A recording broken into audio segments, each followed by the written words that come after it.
Stacy Pearsall got her start as an Air Force photographer at the age of 17. She traveled to over 41 countries during 3 combat tours, earning the Bronze Star Medal and Air Force Commendation with Valor for combat actions in Iraq.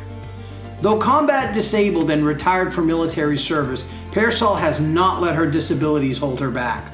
With her service animal, America's vet dog's Charlie, by her side, she continues to work worldwide as an independent photographer, author, educator, military consultant, public speaker, and founder of the Veterans Portrait Project.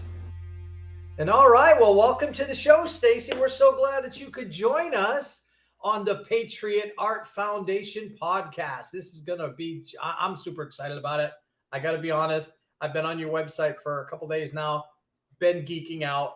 So this is a big moment for me. And I hope that I know that our viewers are going to go crazy and they're going to love you. So tell us a little bit about yourself. You are a fellow Air Force person, so that automatically makes you way cooler. And so tell us a little bit about your military career.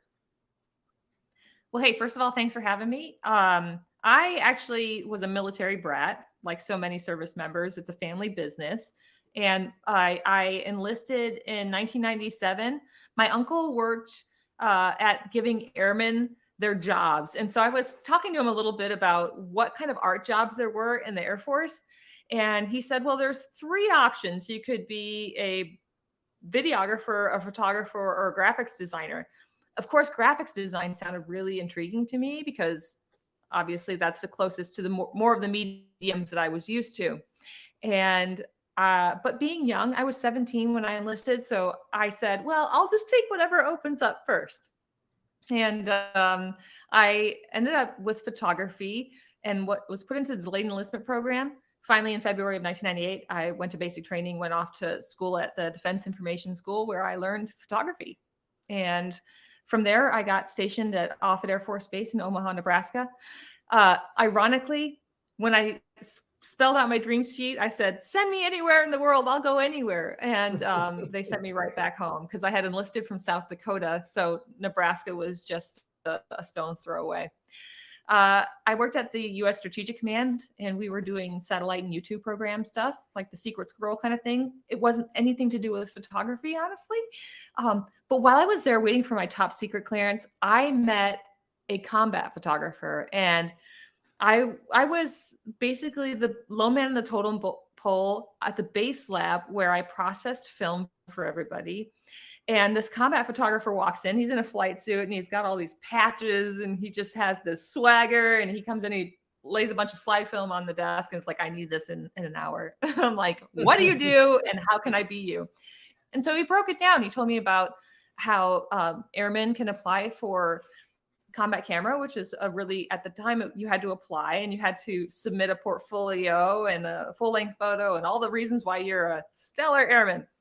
So I had a long way to go, considering I wasn't even doing photography at the time. He also told me about the military photojournalism program at Syracuse University, where they select from every branch, a very select few to go and get some higher education. And I was like, dang, that sounds awesome. So first and foremost, I had to get the camera in my hands. As I got settled into Stratcom, I was there for about 18 months and got another assignment to the U.S., which was my next assignment, brain trauma. I got stationed in England at another intelligence base. And my dad gave me his film camera. So while I was there, I was actually trying to build a portfolio with the sole goal of applying for combat camera. I re-enlisted and found out that there was a position that opened up at Combat Camera in July of 2001. So I applied with my very less than stellar photographs that I had accumulated over my time in England, submitted my package, and just held my breath. Honestly, so many people wanted that job because there was only 50 photographer positions, and Combat Camera was like the echelon, the top-notch photographers. I really wanted that position. It was like where everybody wanted to go. So there was one spot, and I had to compete with a lot of people who already had combat experience, who had more photographic experience. And I had found out that my former supervisor from Offutt Air Force Base had now been the senior enlisted guy for the still photographers at Combat Camera. So, like any upstanding person, I called and groveled for the job, and I said, you know me, I do really good, and I may not know what I'm doing, but I will learn. I'm a quick study, and I still thought I had a snowball's chance in hell, but I did get accepted. And I had a report no later than the date of January 2002. So if you go from July of 2001 to January 2002, a lot happened in the big scheme of things, mainly 9/11, which shifted everything. So we went from being, relatively peaceful military operations, a lot of humanitarian stuff, to the global war on terror. I got to Charleston and I hit the ground running.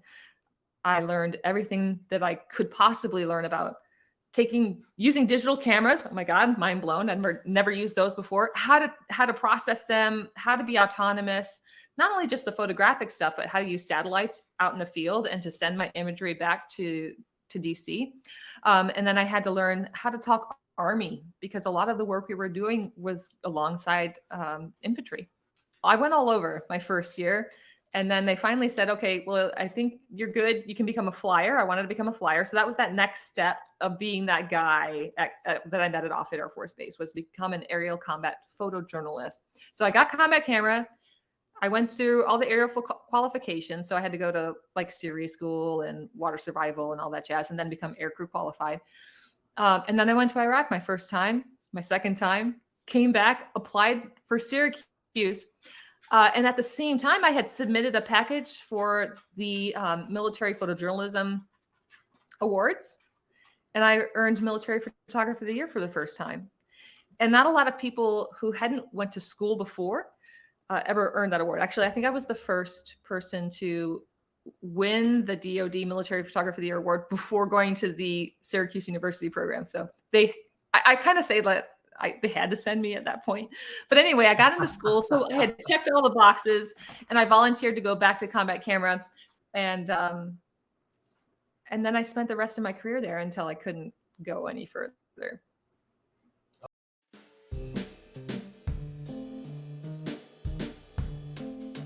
Wow, look at these clouds. There's nothing like painting clouds. And I'm talking to you today from Santa Fe, New Mexico, where I can turn in a complete circle and see clouds all around me. So this is an opportunity I don't want to miss, and neither should you. So a couple things to remember. The clouds have soft edges, so here you want to use a lot of water. Here I'm going to paint the blue part of the sky that we can see here, right in here, and I'm leaving some ragged edges there, but mostly I want nice soft edges. So here I'm using more water. I'm covering the area that I want with water to keep those nice soft edges.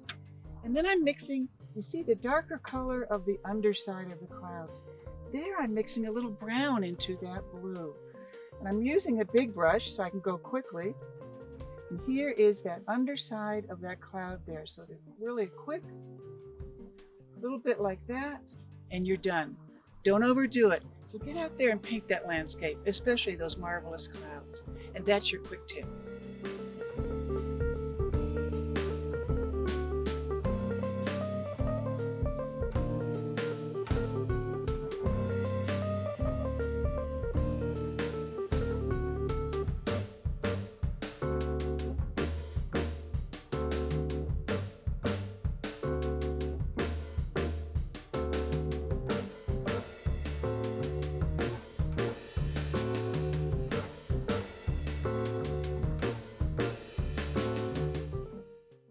Oh, wow. And how long were you in total? It was 10 years in uniform, 12 years on paper. Wow. It was a relatively complicated ending, because I had been injured during an improvised explosive device in February of 2004 while in Iraq, and sustained a cervical spine trauma and a traumatic brain injury. I rehabbed, and then I kept deploying, and then I went back to Iraq and got hurt again, and then I just couldn't rebound enough. So they put me on temporary retirement, which is why I spent 2 years in this sort of like hiatus state. It was really tough. I wanted to stay 20 years, I wanted to be a chief in the Air Force if I could achieve that rank. And I could see myself doing that. I mean, I think when you hit 10 years, you're in that sort of, I'm gonna go the distance kind of mentality. And that's where I was. For the work that I did in 2007, which was my last combat deployment, I was in the battle for Bakuba. And that work earned me Military Photographer of the Year for the second time. I was the first active duty woman to do that. I was the second woman in DoD history to do that, and the first woman to earn it twice. So I really felt like, thank you, and I really felt like I still had a lot more to go, but the body has other things, and I really couldn't come to grips with all of that being taken away. And I think what was tough, it was a hard transition for a number of reasons. My husband was still active duty and he was still actively deploying.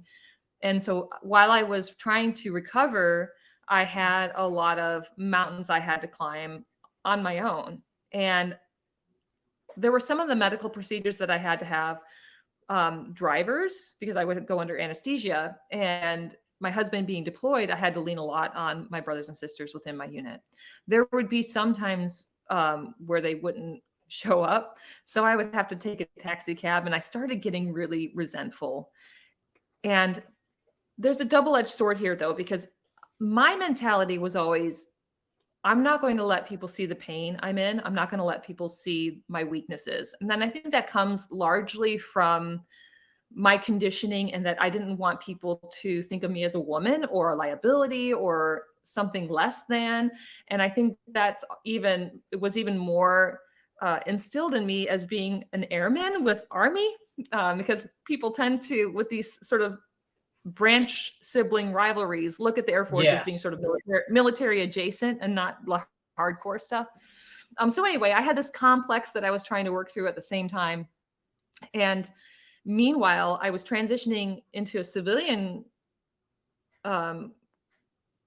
life, and I didn't know where I fit in there either. I wasn't looked at as a veteran. Whenever I would go to the VA to get my care, most of the doctors were like, you're a woman.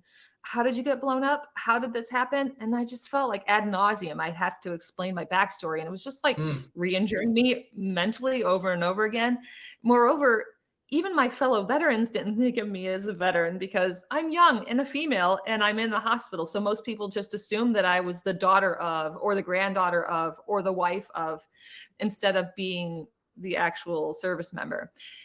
And like an example would be, I was at the VA waiting for an appointment, and they were their typical fashion 2 hours past my appointment time. So I was getting really hangry at that point. And the Red Cross had sat at this table with cookies and sodas, and I was like, sweet, awesome. So I went to get one and had my hand slapped away and said, those are for veterans. And I was like, damn. Wow. So, and I wasn't physically healing, but I think my physical healing was just a reflection of my lack of emotional healing. So I had a lot of loss that I had went through in combat. I lost a few friends, and then the loss of my career, and then not coming to grips with my new normal just yet.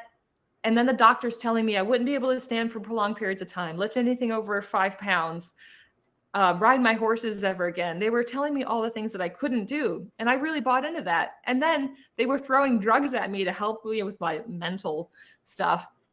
And so I was like drooling on the couch, feeling sorry for myself, thinking this is a really shit future for me.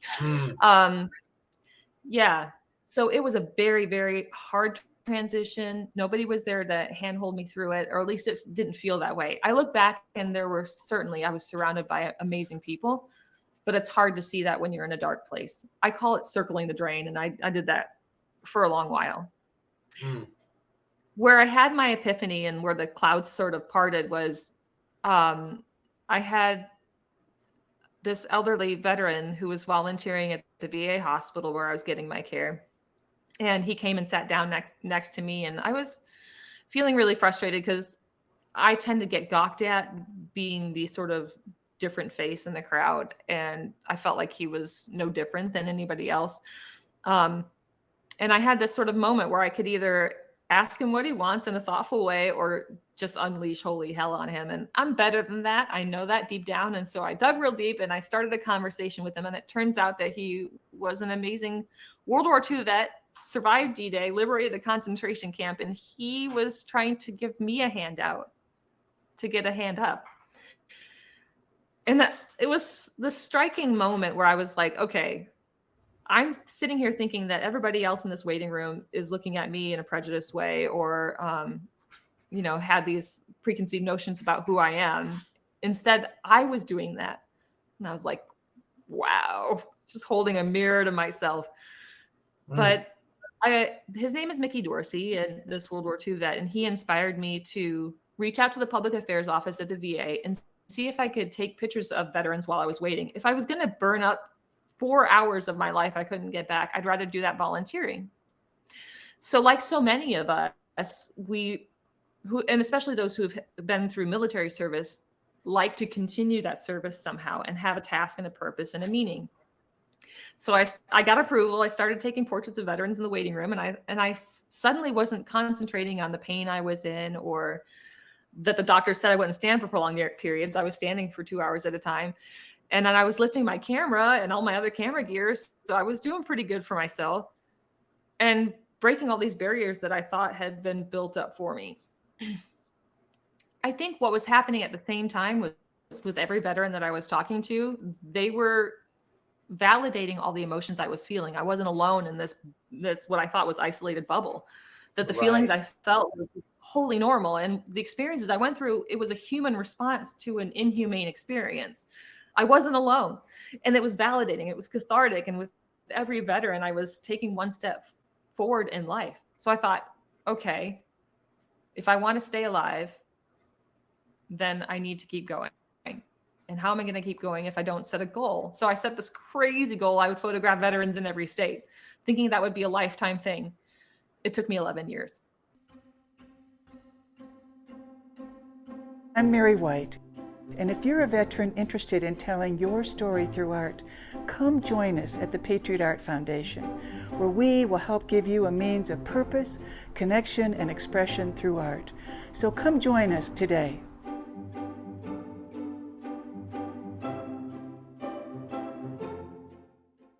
I've got 2 photos from your website that I'd like to show the audience and let you talk about.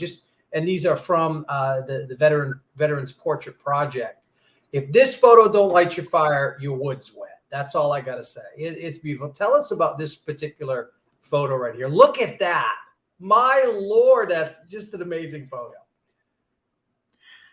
Thank you. And I'm so glad you brought this one into the mix, because this was another one of those pivotal moments in my life. This is a picture of a Navy corpsman who was wounded in the Battle of Fallujah, and he lost his left leg and is impaired on his right leg. And this is his service dog, Benjamin. He's from America's Vet Dogs. And I met Joe while photographing veterans at a VFW convention. And I was at this crossroads where I was having a lot of seizure activity because of my traumatic brain injury and a lot of balance issues and stuff. And I was just talking to Joe, again, veteran to veteran, about some of my issues, and that I had thought about getting a service dog. But I had talked myself out of it a number of times because I thought there were other veterans more worthy, more wounded, more in need. And he's like, I'm going to stop you right there. If you feel like a service dog will improve your life and improve your mobility, then get one. And I saw this interaction between Joe and his service animal, and I thought, yeah, I think I need that in my life. So I think this picture encapsulates his relationship with his service animal, and I think is reflective of the power of service animals for everyone, for all veterans in need. Yeah, it's such a beautiful picture. I mean, you can see that dog is, it's like, which one of them is happier right now? Highly debatable. You could debate that till the cows come home. That dog is in heaven, and so is that man. And the love that is there and the bond is just beautiful. It's such a great picture. Now there's another one, because you said you were a military brat. What branch was your dad in, or was it your mom? My dad. Great question. My dad was Navy. And my mom was a Navy brat herself. So. And you went into the Air Force? Oh my goodness. Mine How long was it before he talked to you again? Well, actually, my mother's brothers were all Air Force, and my uncle, and this is true nepotism, was the one who helped me get my photography job. But my dad being Navy, and his brother he had one brother in the Army and one brother in the Marines. So when it came time for me to enlist, I was actually looking at the Marines, and my dad was like, "Nah, you should go to the Air Force." And so it was between my sister, who was also Air Force. She was the first active duty A-10 crew chief to enlist as a female crew chief. Wow. Between her being a big inspiration. Well, I tell you what, the ladies in your family, you're some tough birds. I know. So big boot steps to fill, but my dad was definitely encouraging me to go the more military adjacent route. There you go. Yeah, I remember when my older brother was going to join, he wanted to be a Marine, and our uncle was a Marine. And my uncle Leo basically picked him up against the wall, pinned him up against the wall, and said, "Join the Air Force, stupid." Yeah. And all three of the Gagnon brothers were Air Force, and my younger brother's actually still in. And so, on that theme of generational service, I found this photo, and it just really. Boy, it's powerful. Tell us about this one. Well, you're really picking the good ones, because speaking of my uncles, this is who they are. That's my uncle Joe on the left, and that's my uncle Joe on the left, and my uncle Scott seated on the right.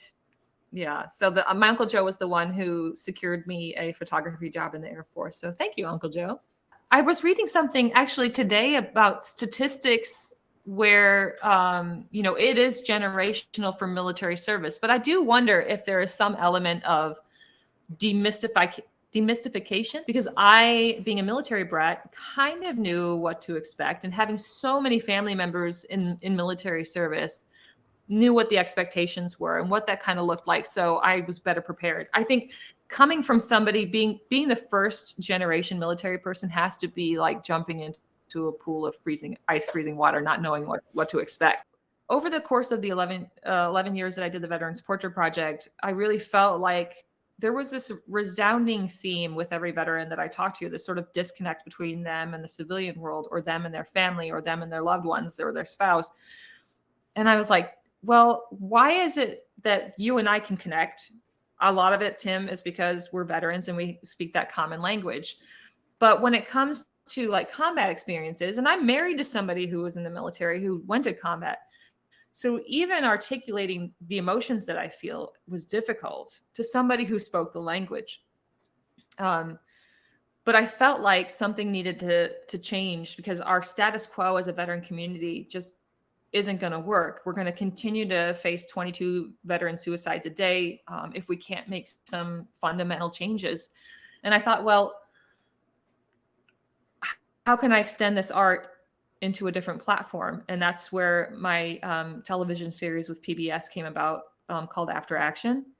And it's basically taking the Veterans Portrait Project and putting it in a round table. So I sit down with 3 fellow veterans and we talk about a different topic for every episode. So we have 7 episodes for the first season. And I think it's really wonderful, because the things that veterans talk about amongst themselves often isn't heard. And we don't tell our stories to non-veterans because we don't want to relay the pain that we're feeling onto the ones we love. And so instead we just keep it all in this little box. Well, After Action is a camera that's rolling within the box. And it's an opportunity for everyone else to kind of hear what we're really saying to one another when it's just us.